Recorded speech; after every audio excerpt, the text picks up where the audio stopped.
अस्सलामुअलैकुम दोस्तों, कैसे हो? मुझे उम्मीद है कि आप सब अच्छी होगी। आज जो हम बात करने वाले हैं इंपॉर्टेंट खबर है, आपके लिए ज़रूरी है। चैनल को पहली बार देख रहे हैं, सब्सक्राइब कर लें और बेल आइकन ज़रूर प्रेस कर दें, क्योंकि आने वाले वक्त में जानकारी मिलेगी। सबसे पहले हम बात कर लेते हैं कुवैत के अंदर जो अभी कानून बन रहा है। अगर आप सिविल आईडी कार्ड अपना रिन्यूअल कराने वाले हैं तो सावधान सतर्क हो जाएं, क्योंकि अब ऐसे लोगों का सिविल आईडी कार्ड बिल्कुल भी रिन्यूअल नहीं किया जाएगा और उनको अलग अलग तरीके से परमिशन लेनी पड़ेगी।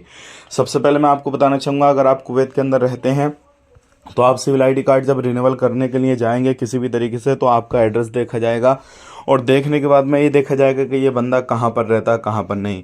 अगर आप ऐसे एरिया में रहते हैं जो बैचलर एरिया नहीं है और आप बैचलर हैं, आपकी शादी नहीं हुई है, तो ऐसे एरिया वालों का सिविल आईडी कार्ड रिन्यूअल नहीं किया जाएगा जो फैमिली एरिया में रहते हैं।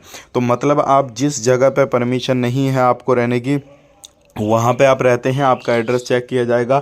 अगर किसी भी तरीके से वो एड्रेस ऐसी जगह का निकला जहाँ पर आपको परमिशन नहीं है, वो फैमिली रेसिडेंसी एरिया ऐसा है जहाँ पर फैमिली वगैरह रहती हैं, तो आपका सिविल आईडी कार्ड नहीं रिन्यूअल किया जाएगा। और उसके लिए फिर आपके ओनर के सिग्नेचर भी चाहिए, सारी चीज़ें चाहिए, क्योंकि इस तरीके की बहुत ज़्यादा कंप्लेन दर्ज की गई थी और बहुत ज़्यादा कुवैती लोगों ने जो है शिकायत दर्ज की थी कि ये लोग अलग अलग तरीके से बालकनी में अलग अलग जगहों पर कपड़े वगैरह सुखाते हैं, इससे बहुत ज़्यादा परेशानी होती है। तो आने वाले वक्त में अब आपको इसी तरीके का परेशानी का सामना करना पड़ेगा। अगर आप सिविल आईडी कार्ड रिन्यूअल कराते हैं कुछ भी इस तरीके का, तो आप अगर बैचलर एरिया में रहते हैं जहां पर बैचलर लोगों को परमिशन है रहने की, तो सिर्फ उन्हीं लोगों का सिविल आईडी कार्ड रिन्यूअल हो सकता है, बाकी अदरवाइज दूसरे लोगों का सिविल आईडी कार्ड रिन्यूअल नहीं किया जाएगा। तो ये काफ़ी ज़्यादा इंपॉर्टेंट खबर थी, मैंने आप तक शेयर कर दी। वीडियो अच्छा लगा लाइक करें, शेयर करें। ऐसी इन्फॉर्मेशन के लिए साथ में जुड़े रहें। आप अपना ख्याल, अपनी फैमिली वालों का ख्याल रखें। Take care, bye bye.